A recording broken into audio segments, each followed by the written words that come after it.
The turn-based mode of Pillars of Eternity is shaping up nicely. The latest public beta version, released in early March, introduced a bunch of bug fixes and improvements. First and foremost, they finally got the basics right. Spacebar now ends turn by default. Thank you, that wasn't so hard now, was it?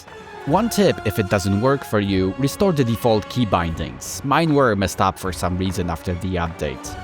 There is also an option to set a key binding for delaying a turn and adjusting the combat speed slider now. Another neat UI improvement is the turn-based mode toggle accessible directly from the UI. But look how small it is, you can barely see it. I hope this is not the final design because it's ridiculous. Luckily, there is also a key binding for it. Moving on, Obsidian changed how initiative is calculated. Now it takes a character-based recovery from the real-time with pause mode, multiplies it by 2 and then adds 1. Which apparently means 5 instead of 6 like in Deadfire. I don't know why the changelog doesn't say that explicitly. Anyway, after that, initiative bonuses and penalties are applied, for example, dexterity bonus or armor penalty.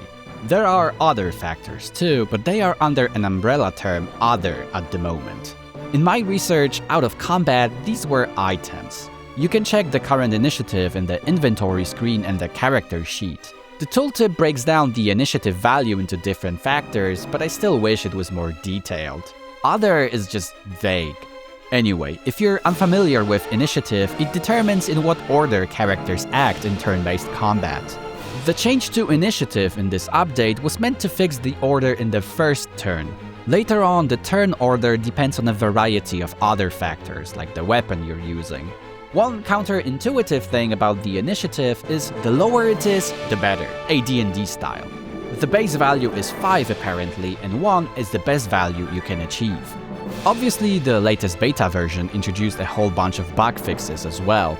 Unfortunately, the biggest issue still remains unresolved. See, I was enjoying the turn-based mode for a good couple of hours, but I was eventually softlocked in the fight against the Audra Dragon, aka the Master Below. To be precise, Adair went into shell shock. Playtime had nothing to do with it though, because I started the game specifically for this encounter. Interestingly, back in December, I was able to complete it without any issue. Conversely, on the latest patch, I had no problems with the Alpine Dragon, and I could never complete the fight 2 beta versions ago.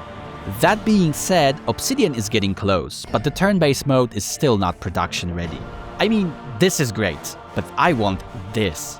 It's too big a gamble to spend, say, half an hour on a fight just to be screwed over when you're a couple of turns away from winning. I fought the Bog Dragons for about 40 minutes, oblivious to the fact that the turn-based mode is still unreliable. It's a miracle I wasn't robbed of that victory.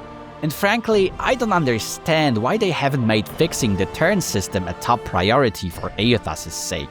It's been a year since the announcement, and it's not like they haven't made a turn-based mode before. Well, you can't delay your turn forever, but thankfully Obsidian can delay the release as long as they want. I thought the 11th anniversary of Pillars of Eternity would be a good day to release it, but I didn't think it was realistic. Now that we are past that date, I know for sure. Still, I wanted to update you on where things stand with the turn-based mode at the moment, so there you have it.